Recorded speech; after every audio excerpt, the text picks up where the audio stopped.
Mes chers camarades, la présente session est convoquée bien au-delà des délais statutaires. Il s'en est dit beaucoup, et peut-être trop, pour stigmatiser sans doute à raison la non-tenue des sessions du Conseil national et du bureau politique, oubliant parfois la triste réalité de notre parti qui remonte jusqu'aux années glorieuses, alors que rien a priori ne le justifiait, le parti disposant de tout. Tous ceux ici présents qui ont eu une bonne connaissance de l'histoire du parti peuvent en témoigner. Cependant, peut-on reprocher à nos militants leur attachement au respect des principes statutaires? Que non. Toutefois, faut-il encore que ces exigences, ce conformisme, soient applicables et permettent au parti d'exister? Cette session est pour nous, dirigeants de l'UPADS, l'occasion de faire une introspection sur nous-mêmes, de nous poser les vraies questions sur la vie du parti et d'y apporter les vraies réponses. Pas celles qui relèvent de l'émotivité ou qui puisent dans les vieilles rancœurs jamais dissipées, occultant le débat fécond et réparateur pour laisser place, hélas, aux interminables conflits qui appellent ce parti. En effet, voilà 23 ans que l'UPADS a perdu le pouvoir et peine à retrouver la sérénité et la confiance intérieure. Ni procureur, ni juge, ni encore moins moraliste, mais par la fonction que j'assume à tête du parti, je m'autorise de jouer le rôle de lanceur d'alerte face à l'exacerbation des basses querelles et surtout au risque d'implosion que l'on fait courir inutilement au parti, notre bien si précieux. Avons-nous bien compris les enjeux et les défis à relever? Puisque nous privilégions dangereusement l'autodestruction et nous nous neutralisons impitoyablement, assurés de notre apathie, de l'absence de cohésion à notre sein, l'adversaire se frotte ainsi les mains. Loin de me placer dans une logique de fatalité, je crois en notre capacité à nous pardonner et à poursuivre dans l'union l'œuvre de Pascal Lissouba en rejetant l'aversion instinctive devant le Conseil national.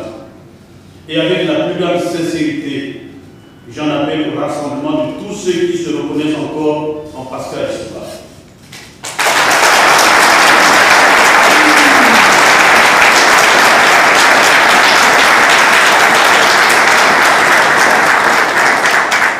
Ainsi dit, je suggère au Conseil national la création d'un comité consultatif de conciliation du parti, organe informel placé auprès du premier secrétaire. Ce comité pourrait être chargé de contacter tous ceux dont le cœur bat encore la chamade pour l'UPADS au fait de les ramener à la maison.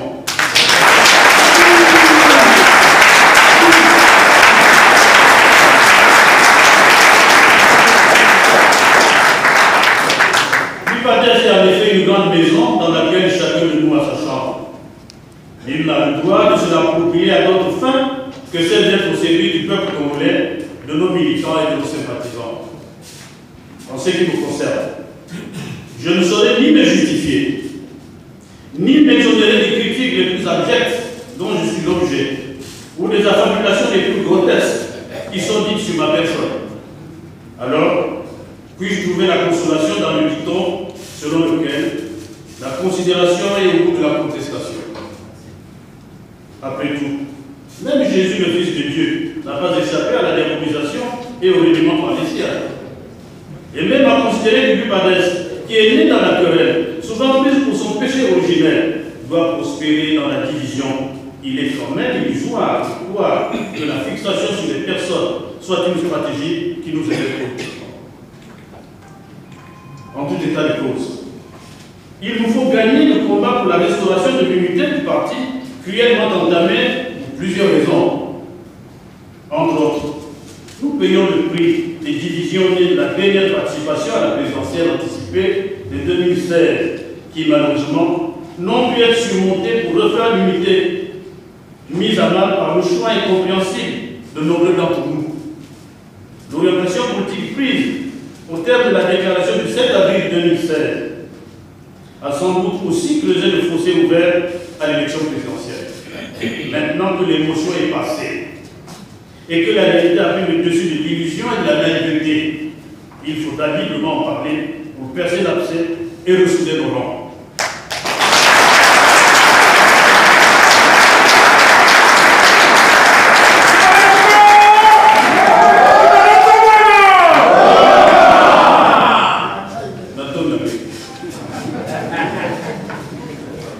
Mes chers camarades, la présente session du Conseil national nous donne l'opportunité de débattre aussi les problématiques qui animent nos échanges et font la une. C'est pourquoi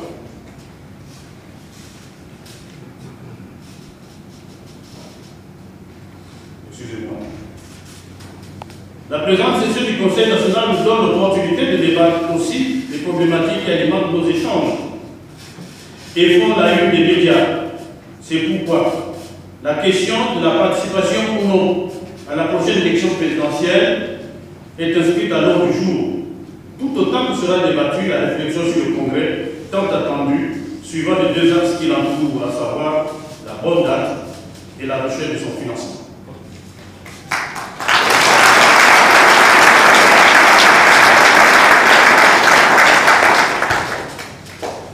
De même, nous ne pourrons pas ne pas nous préoccuper ici de la vie du parti, notamment de son implantation actuelle et de l'animation des structures intermédiaires et de base, pour nous rendre compte du vrai et du faux, dans tout ce qui est dit inlassablement sur cette question essentielle qui en réalité nous engage tous.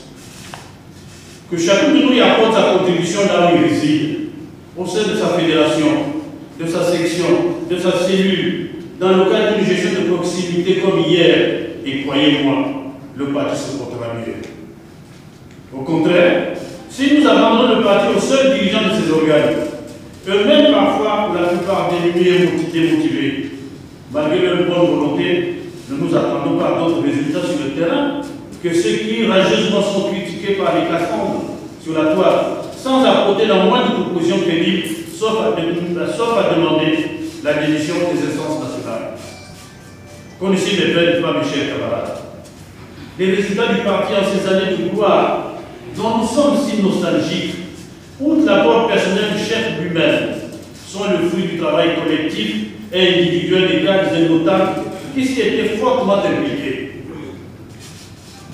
Par ailleurs, nous ne pourrons pas faire l'économie du débat sur l'élection présidentielle si proche, elle qui est liée à la question de la gouvernance électorale, devenue notre cheval de bataille. C'est pourquoi, engagé depuis des années dans le combat en faveur de la gouvernance électorale, l'UPADES s'est rendu à Nadingou pour continuer à défendre son point de vue sur cette importante question aux côtés des autres forces de l'opposition. Cette participation controversée au sein du parti nous a pourtant permis de réaffirmer notre position, celle d'une meilleure gouvernance électorale, gage de paix et de démocratie dans notre pays. De plus, le rêve de reconquérir le pouvoir que nous n'avons jamais abandonné ne peut être réalisé en dehors du combat pour un meilleur système électoral libre, transparent et équitable. Camarades membres du Conseil national, en tant que parti leader de l'opposition qui en plus a assumé les plus hautes charges de l'État, avec l'ambition légitime d'y revenir, l'UPADES ne peut pas s'enfermer dans ses seuls problèmes internes, ignorant ou feignant d'ignorer ce qui se passe dans le pays. À ce sujet, la question de la pandémie du Covid-19 et la crise sanitaire qu'elle a engendrée, ainsi que la crise économique et sociale plus que préoccupante, nous interpelle.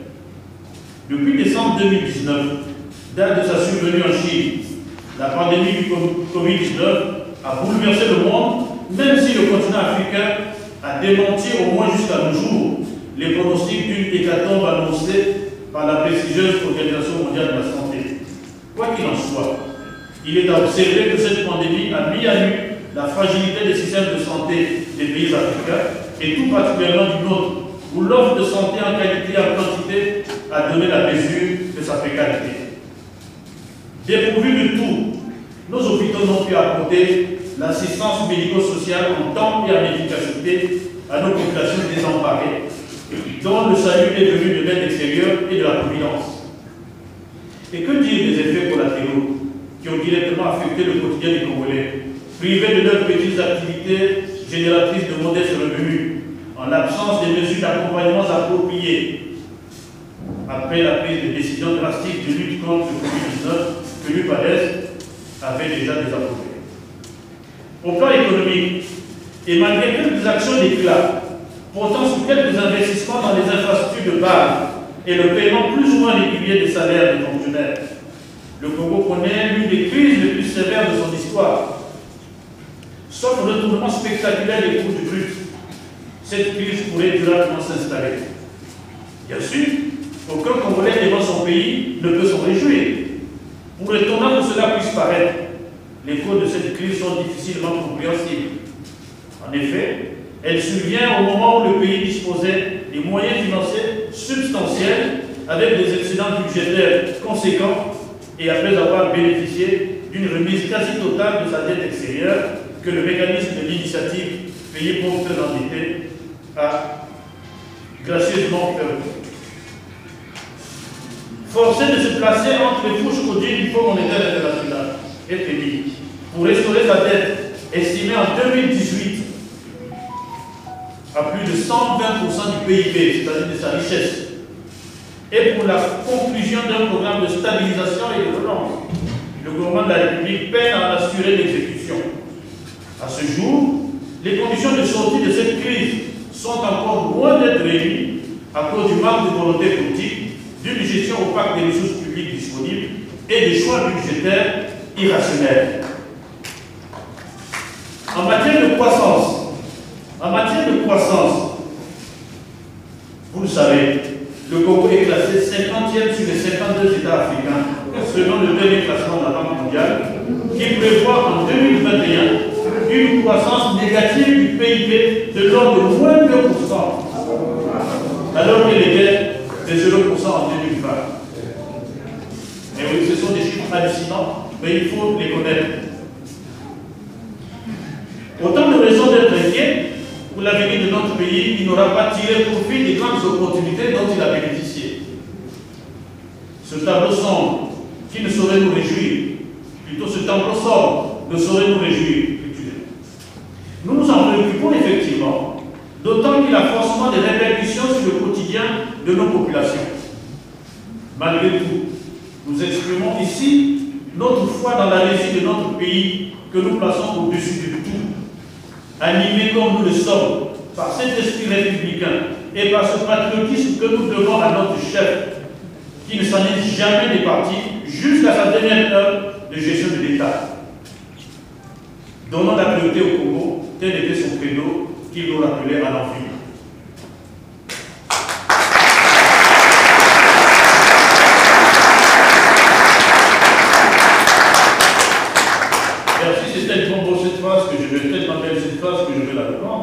Donnons la priorité au Congo, tel était le credo de notre chef qui nous rappelait à l'envie.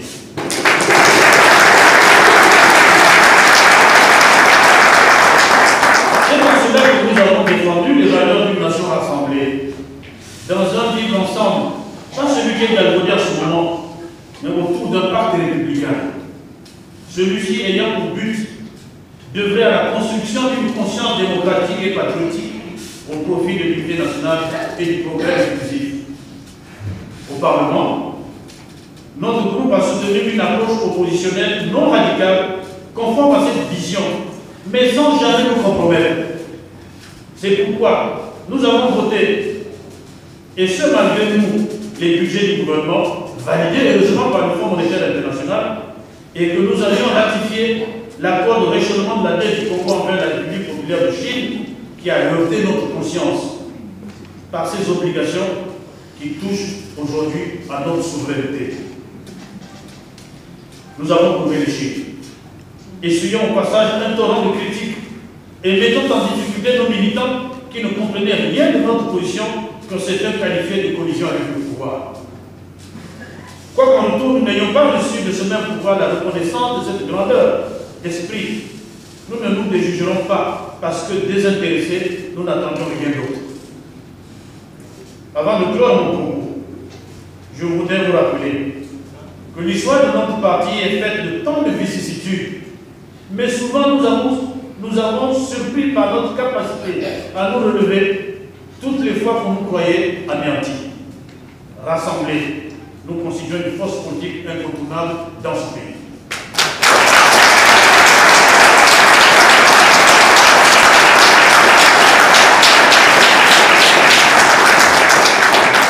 Je comprends les angoisses, les colères de certains d'entre nous qui se manifestent par la dureté des déclarations, des pamphlets contre le premier secrétaire que je suis, sans doute dans le but d'améliorer les performances. Si tel est le cas, j'en prends bonne note. Ce que je peux retrouver, c'est la réforme.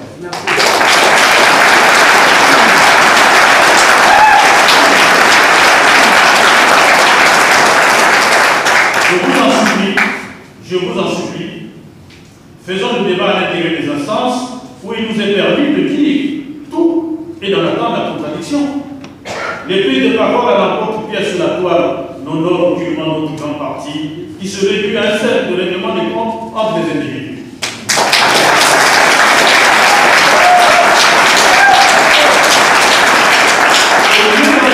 Et le débat contradictoire au sein des instances comme cela est permis dans tout parti démocratique, nous organisons des pugilats entre nous sur les réseaux sociaux.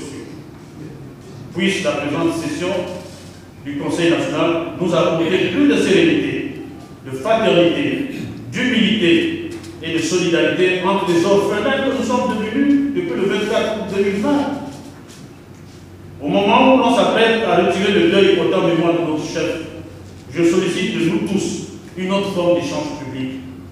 À la vérité, je ne pense pas avoir raison sur tout comme je ne crois pas avoir tort sur tout. Pardonnons-nous mutuellement et poursuivons dans la concorde.